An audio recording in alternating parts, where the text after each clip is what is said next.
to raise that the report of the fuel transfer to the Philippines from Red Hill facility in Hawaii is also reported on the website of the US Indo-Pacific Command. It's also reported on the website of the United States Marines. These are government sources. These are American government sources.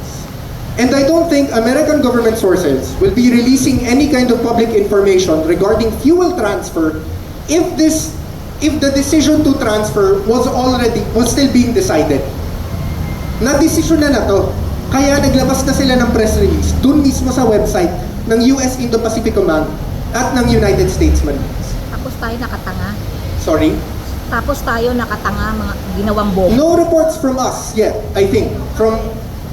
As far as we've seen from media here in the Philippines, I think, wala pang na-report na ganoon. But on the side of American armed forces sources, may na-report na sila na lumarga nga yung Yosemite trader mula sa base militar ng US pa-transfer sa Subic dito sa Pilipinas. That was December 20, I believe the report they released doon sa website ng Indo-Pacific Command at ng United States Marines. Additionally, I also want to add that the process of closure and transfer of fuel from the Red Hill facility, which as we've heard from our speakers from Hawaii, has been a very big problem years before already. Fuel leaks, environmental damage, social damage. The facility was closed down by the US government October 2022. Late 2022. I believe it was October, but I know it's late 2022. So the process of transferring fuel already started 2022. It's 2024. Matagal na usapan na to.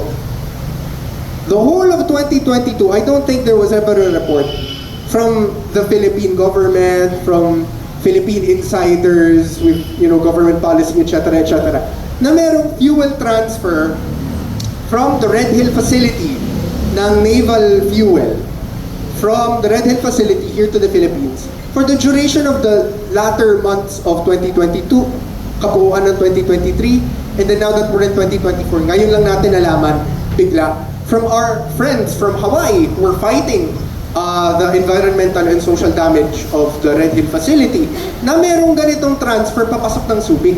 And of course, this is corroborated by the US government itself through the United States Marines website and the Indo-Pacific Command.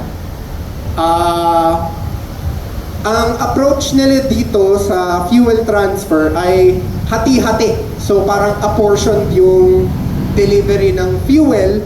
Part of the fuel will go to the Philippines. Yung site natin na number 39 million gallons going to the Philippines. I believe yung capacity ng Yosemite trader, yung lumarga from December 20, ang capacity niya was 5 million gallons of fuel. So I don't know kung magra-round trip siya mula Hawaii, Subic, balik ng Hawaii, Subic, pabalik-balik hanggang maubos yung 39 gallons. Or kung kukontrata sila ng ibang barko para magdala nun.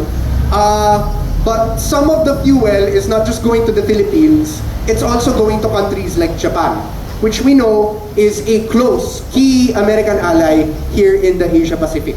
No? So, we don't have additional information na kung saan iba pang bansa pupunta yung parte-parte ng fuel, but we know at least two that's been openly reported by the US military. That's the Philippines and that's Japan.